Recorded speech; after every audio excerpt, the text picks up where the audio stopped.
Hello dear student, हमारे आज के लेक्चर में हम बात करेंगे एनर्जी की। देखिए, एनर्जी हमारे पास में दो तरह की होती हैं, काइनेटिक और पोटेंशियल। पोटेंशियल फर्दर दो पार्ट्स में कैटेगराइज हैं। एक है इलास्टिक पोटेंशियल एनर्जी और दूसरी होती है ग्रेविटेशनल पोटेंशियल एनर्जी। हम सबसे पहले देखते हैं कि एनर्जी क्या होती है। आपको पहले ही बताया, capacity of doing work is known as energy. ठीक है ना। अब यहाँ पर देखिए काइनेटिक एनर्जी। जो काइनेटिक एनर्जी है वो क्या होती है, देखिए, it is the energy possessed by a body due to its motion. इसके मोशन ने जो एनर्जी पोजेस्ट की है वो होती है काइनेटिक एनर्जी। अब हम बात करेंगे इलास्टिक पोटेंशियल एनर्जी की। देखिए, इलास्टिक पोटेंशियल एनर्जी देखते हैं। सबसे पहले पोटेंशियल एनर्जी क्या होती है, energy possessed by a body due to its position, sorry, due to its position की वजह से जो होती है। ठीक है ना। अब इलास्टिक पोटेंशियल एनर्जी तो होती है स्प्रिंग के केस में, वो हम जब पढ़ेंगे तब देखेंगे। ग्रेविटेशनल पोटेंशियल एनर्जी तो अर्थ सरफेस के ऊपर होगी, किसी भी प्लैनेट के ऊपर हो जाएगी आपके पास। ठीक है ना। आज हम बात करेंगे सबसे पहले काइनेटिक एनर्जी के बारे में कि काइनेटिक एनर्जी क्या होती है।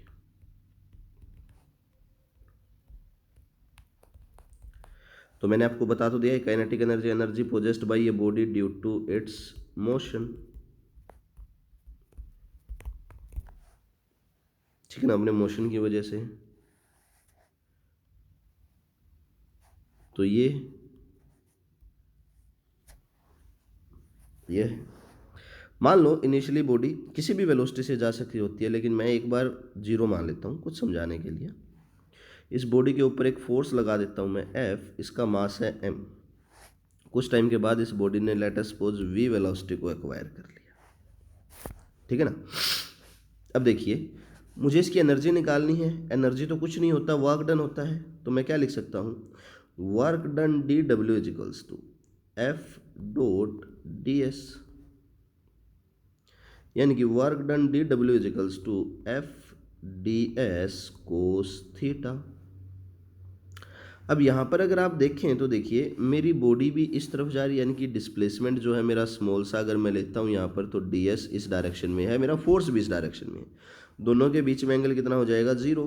तो मैं लिख सकता हूँ D W is equals to F D S cos zero. Cos zero comes out to be 1। Complete के लिए हम इंटीग्रेशन कर देंगे। देखो, फोर्स चाहिए मुझे, फोर्स निकालना है। लिमिट अभी नहीं रखी है, आप चाहो तो एक काम कर सकते हो, इंटीग्रेशन भी चाहे यहाँ ना करो, सिंपल लिख लो इसको, D W इजिकल्स to F D S. अब मुझे क्या चाहिए, मुझे चाहिए फोर्स। अब देखिए, मैं फोर्स को क्या लिख सकता हूँ, मैं फोर्स को लिख सकता हूँ मास इंटू में एक्सेलरेशन इंटू में डी एस।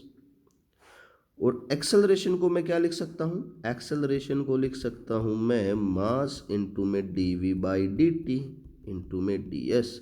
अब देखो, D S by D T मेरा क्या बन जाएगा, वेलोसिटी। मैं यहाँ मेंशन भी कर देता हूँ यहाँ पर भी, because force is equals to M A bracket लगा करके, because acceleration is equals to D V by D T. अब यहाँ से देखिए, मेरे पास में D S by D T मेरे पास में क्या बन जाएगा, D S by D T तो मेरे पास में ये वाला वेलोसिटी बन जाएगा। तो मेरे पास में डी डब्ल्यू की वैल्यू क्या आ जाएगी, एम इंटू में वी इंटू में डी वी।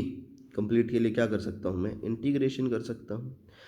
तो देखिए, पहले वेलोसिटी कितनी थी, जीरो, बाद में कितनी होगी, वी, वर्क डन जीरो, बाद में हो गया डब्ल्यू। तो डी डब्ल्यू का वर्क डन तो डब्ल्यू बन जाएगा, from zero to W इजिकल्स to M. Velocity V square by two आ जाएगा, इंटीग्रेशन इसका जीरो से वी। सोल्व करेंगे तो work done W इजिकल्स to half M V square. और वर्क डन ही मेरा क्या होता है, काइनेटिक एनर्जी। तो काइनेटिक एनर्जी आ जाएगी आपके पास में हाफ एम वी स्केयर। तो इस तरह से हम क्या कर सकते हैं, इसकी काइनेटिक एनर्जी को निकाल सकते हैं। अब देखिए, कोई कहे कि मुझे तो कैलकुलस मेथड नहीं यूज़ करना है, मैं तो सिंपल इक्वेशंस यूज़ करके निकालना चाहूँगी। तो देखिए, लेट अस सपोज आप अज्यूम कर लीजिए, यहाँ से आप अपना अजम्पशन कर लीजिए कि यहाँ से यहाँ तक एस डिस्प्लेसमेंट लिया है, अजम्पशन है ये। तो वर्क डन क्या हो जाएगा, फोर्स डॉट डिस्प्लेसमेंट। ये अल्टरनेटिव अप्रोच है। ठीक है। तो वर्क डन क्या हो जाएगा, F S cos theta, again theta तो 0 है, तो वर्क डन क्या हो जाएगा, एफ एस कोस 0 पे 1। अब मुझे फोर्स चाहिए, फोर्स को मैं क्या लिख सकता हूँ, मास इंटू एक्सेलरेशन इंटू में एस। अब ना तो मुझे एक्सेलरेशन पता, ना मुझे डिस्प्लेसमेंट पता, क्योंकि ये दोनों तो मैंने मानने हैं। तो मैं क्या करूँगा, इसको मान लो इक्वेशन 1 बना दिया, मैं लिख दूंगा we know that V square minus U square is equals to क्या है, 2as। अब इनिशियल वेलोसिटी तो 0 है, तो V square is equals to किस क्या आ जाएगा, 2as। मुझे तो ए और एस की वैल्यू चाहिए, तो ए और एस की वैल्यू क्या आ जाएगी, वी स्केयर बाई 2।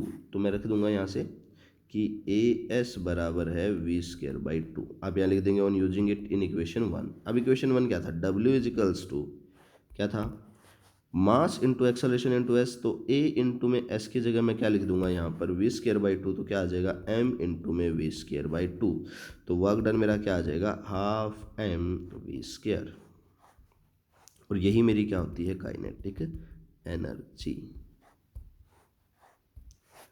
ठीक है, तो ये आ जाएगा आपके पास में काइनेटिक एनर्जी। ठीक है, ये दो मेथड हैं, कैलकुलस से यूज़ करना चाहें आप कैलकुलस से यूज़ कर सकते हैं, अल्टरनेटिव अप्रोच यूज़ करना चाहें आप अल्टरनेटिव अप्रोच भी यूज़ कर सकते हैं। तो आज सिर्फ हम इतना ही देखेंगे। Thank you, have a great day ahead.